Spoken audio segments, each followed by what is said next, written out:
Hello good morning students. आज विज्ञान का वर्कशीट 34 धातु एवं अधातु के बारे में हम डिस्कस करेंगे।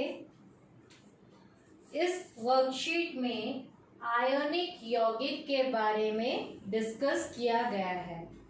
इससे पहले हम पढ़ चुके हैं कि धातु और अधातु के भौतिक गुणधर्म क्या होते हैं। फिर हमने धातुओं के रासायनिक गुणधर्म के बारे में पढ़ा कि धातु जल के साथ, हवा के साथ, अम्ल के साथ कैसे अभिक्रिया करते हैं।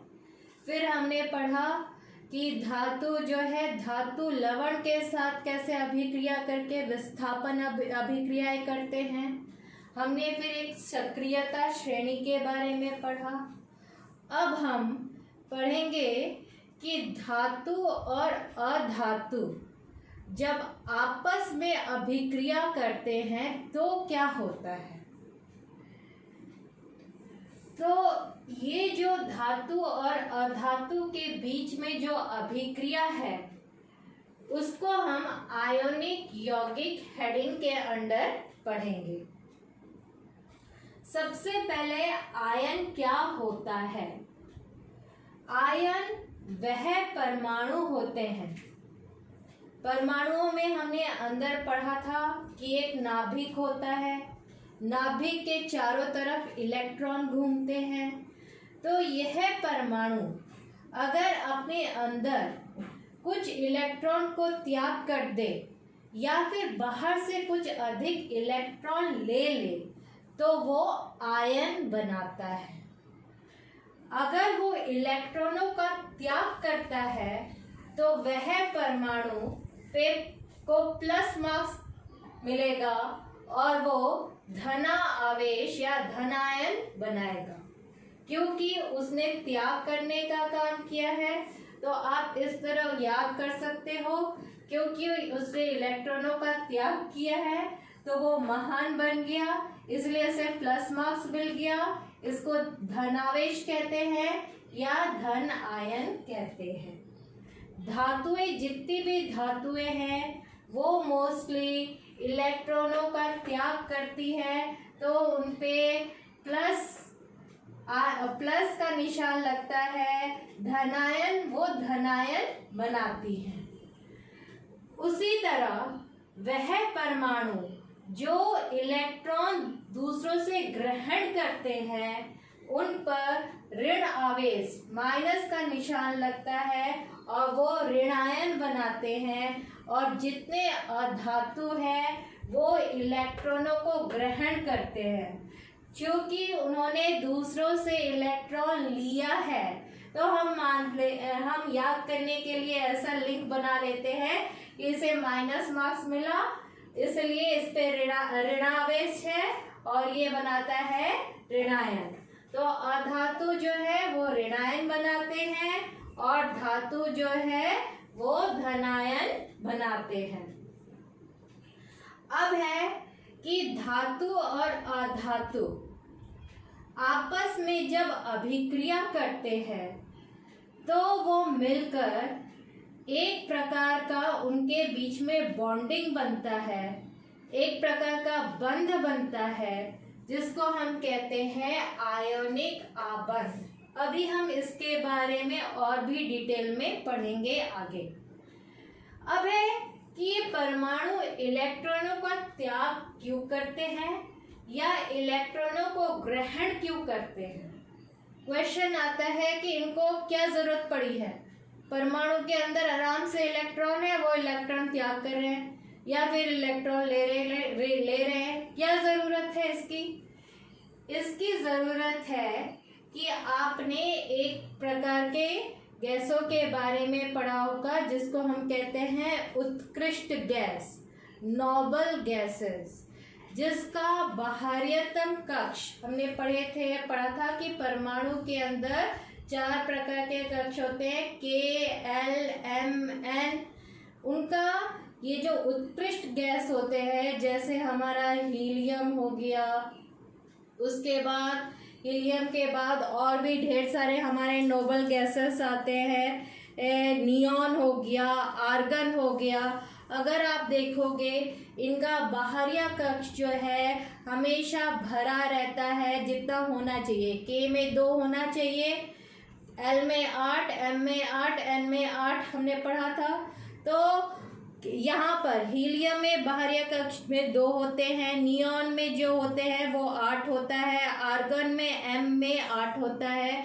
तो इनका बाहरियतम कक्ष जितने इलेक्ट्रॉन होते हैं उतने ही होते हैं, इस कारण वो स्थिर होते हैं, बहुत ज़्यादा स्टेबल होते हैं और उनको किसी के साथ अभिक्रिया करने की ज़रूरत ही नहीं है। वो पर्यावरण में खुद संतुष्ट रहते हैं, अपने आप में संतुष्ट रहते हैं। तो बाकी जितने भी धातु और धातु वो इसी उत्कृष्ट गैस की तरह संतुष्ट स्थिर बनना चाहते हैं, इसीलिए वो चाहते हैं कि उनके अंदर का जो बाहरियतम कक्ष है उसमें भी इलेक्ट्रॉन जो है वो 2 या 8 हो जाए। तो इसलिए वो इलेक्ट्रॉनों का लेन देन करते हैं। तो इस इलेक्ट्रॉन के लेन देन में हमारा आयन बनता है। तो अगर कोई इलेक्ट्रॉन दे रहा है तो उसको लेने वाला भी तो चाहिए। तो जब कोई इलेक्ट्रॉन देगा और कोई इलेक्ट्रॉन लेगा तो दोनों मिलेंगे आपस में, तो हमारा क्या बनेगा, आयोनिक यौगिक। और उन दोनों के बीच में जो एक बंध बनेगा, जो एक बॉन्डिंग बनेगी, उसको हम कहते हैं आयोनिक आबंध। तो जो तत्व है वो अपने निकटतम उत्कृष्ट गैस विन्यास को प्राप्त करने के लिए इलेक्ट्रॉनों को ग्रहण करते हैं या त्याग करते हैं, और अष्टक के पूरा होने पर क्या होता है, आयनों को एक स्थिरता मिलती है।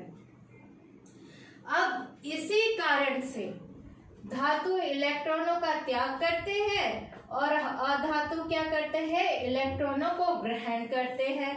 तो ये धातु और अधातु इसी कारण से अपने बीच में अभिक्रिया करते हैं, और अभिक्रिया करने से क्या बनता है, आयोनिक यौगिक, जो स्थिर विद्युत रूप से स्थिर होता है, ना उस पर प्लस चार्ज होता है ना उस पर माइनस चार्ज होता है। जो फाइनली जो यौगिक बनता है वो स्थिर वैद्युत यौगिक होता है।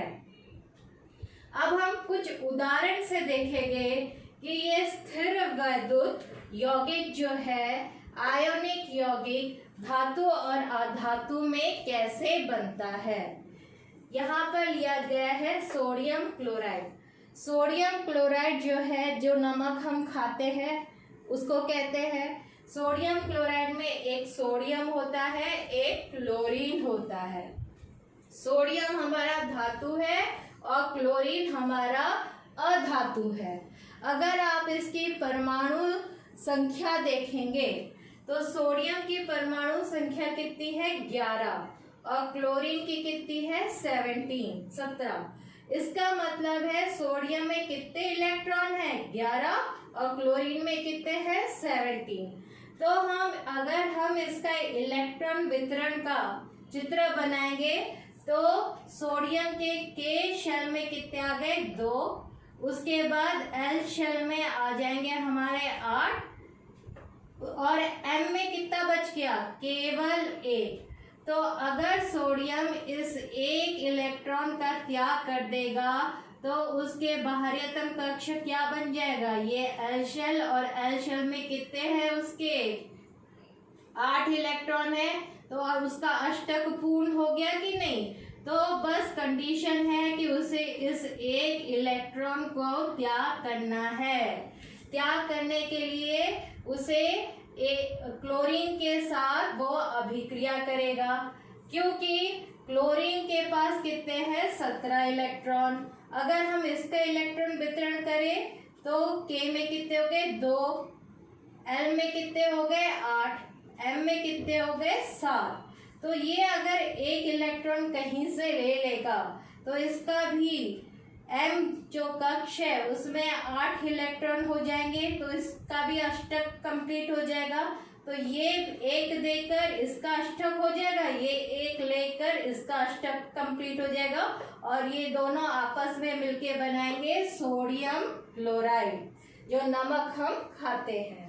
तो ये क्या करेगा, एक इलेक्ट्रॉन इसने दान कर दिया। सोडियम ने क्या किया, इसके ऊपर धनावेश आ गया और एक इलेक्ट्रॉन दान कर दिया।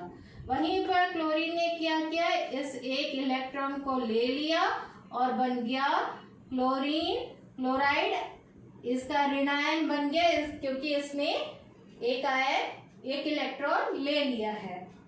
तो दोनों का काम पूरा हो गया। सोडियम ने एक इलेक्ट्रॉन देके उसने अष्टक जो है वो प्राप्त कर लिया। क्लोरीन ने एक इलेक्ट्रॉन लेकर अपने बाह्यतम कक्ष को अष्टक पूर्ण कर लिया।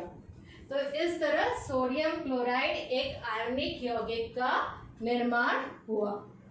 अब उसके बाद हम पढ़ेंगे मैग्नीशियम क्लोराइड का निर्माण कैसे हुआ। मैग्नीशियम जो है वो धातु है और क्लोरीन जो हमें पता है अधातु है। क्लोरीन जो है इसमें कितने इलेक्ट्रॉन है, 17, और मैग्नीशियम के में कितने हैं, 12। अब अगर हम इसका इलेक्ट्रॉन वितरण का बनाए चित्र, तो मैग्नीशियम के जो है बाह्यतम कक्ष में 2 इलेक्ट्रॉन हैं। अगर ये 2 इलेक्ट्रॉन को त्याग कर देगा तो उसके एल शेल में कितने हो जाएंगे, 8 इलेक्ट्रॉन्स। लेकिन ये 2 इलेक्ट्रॉन्स उसे देने पड़ेंगे। 2 इलेक्ट्रॉन्स देने के लिए 2 क्लोरीन के परमाणु उसके पास आते हैं। इन दोनों को एक एक इलेक्ट्रॉन चाहिए अपने अष्टक पूरा करने के लिए। तो इसने एक ले लिया, इसने एक ले लिया, तो इसका भी अष्टक पूर्ण हो गया और इन दोनों के भी अष्टक पूर्ण हो गए। और नतीजे में हमारा क्या बना, मैग्नीशियम क्लोराइड, जो कि एक आयनिक यौगिक है और पूर्ण रूप से स्थिर है। अब हम अभ्यास पर आते हैं। अभ्यास में पहले है कि धनायन ऋणायन किसे कहते हैं और धनायन और ऋणायन का कैसे बनते हैं। तो जिन आयन पर धन का आवेश होता है, प्लस का, उसे हम धनायन कहते हैं, और जिन पर माइनस का निशान होता है उनको हम ऋणायन कहते हैं। धनायन इलेक्ट्रॉनों के त्याग से बनते हैं, जबकि ऋणायन इलेक्ट्रॉन को ग्रहण करने से बनते हैं। प्रश्न 2 है कि आयनिक आबंध कब बनता है। आयनिक आबंध तब बनता है जब एक परमाणु से दूसरे परमाणु में इलेक्ट्रॉन का स्थानांतरण यानी कि ट्रांसफर होता है। तो जो रासायनिक आबंध, उनके बीच में जो बॉन्डिंग बनती है, उसको हम कहते हैं आयनिक आबंध। तीसरा है कि ये क्यों इलेक्ट्रॉनों को क्यों ग्रहण और त्याग करते हैं तत्व, परमाणु। तो तत्व या परमाणु अपने निकटतम उत्कृष्ट गैस के विन्यास को प्राप्त करने के लिए इलेक्ट्रॉनों को ग्रहण या त्याग करते हैं, और जब उनके 8 अष्टक पूरे हो जाते हैं लास्ट कक्ष में, तब जो आयन बनता है वो स्थिर होते हैं, उन्हें वो स्थिरता प्रदान करती है। इसीलिए परमाणु इलेक्ट्रॉनों का आदान प्रदान करते हैं। प्रश्न 4 है, कैल्शियम ऑक्साइड क्या एक आयनिक यौगिक है। हाँ, कैल्शियम ऑक्साइड एक आयनिक यौगिक है। तो इसको चित्र द्वारा हम समझाएंगे। कैल्शियम का जो है परमाणु संख्या 20 है, यानी कि इसमें 20 इलेक्ट्रॉन है, और ऑक्सीजन का परमाणु संख्या 16 है। इसका मतलब है इसमें 16 इलेक्ट्रॉन्स है। तो हम बनाते हैं इसका इलेक्ट्रॉन वितरण चित्र बनाते हैं। कैल्शियम में के में कितना होगा, 2 होगा, एल में 8 हो गए, एम में 8 हो गए, एन में उसके 2 इलेक्ट्रॉन आ रहे हैं जो वो त्याग करना चाहेगा। वही ऑक्सीजन का अगर आप देखोगे तो उसके बाहरी कक्ष में 6 इलेक्ट्रॉन है, यानी कि 8 कंप्लीट होने के लिए उसे 2 इलेक्ट्रॉन चाहिए। तो ये कैल्शियम से क्या करेगा, 2 इलेक्ट्रॉन ले लेगा। इस तरह हमारा कैल्शियम ऑक्साइड बनेगा, और जो कि एक स्थिर आयोनिक यौगिक है। उसके बाद है प्रश्न 5 में आपको पूछा गया है सोडियम क्लोराइड का इलेक्ट्रॉन वितरण चित्र द्वारा सोडियम क्लोराइड का निर्माण समझाइए। तो ये मैंने ऑलरेडी यहाँ पर लिखा हुआ है और एक्सप्लेन भी किया हुआ है, इससे देखकर आप कर लेंगे। तो ये आज की वर्कशीट थी। नेक्स्ट वर्कशीट में हम फिर से मिलते हैं। Thank you.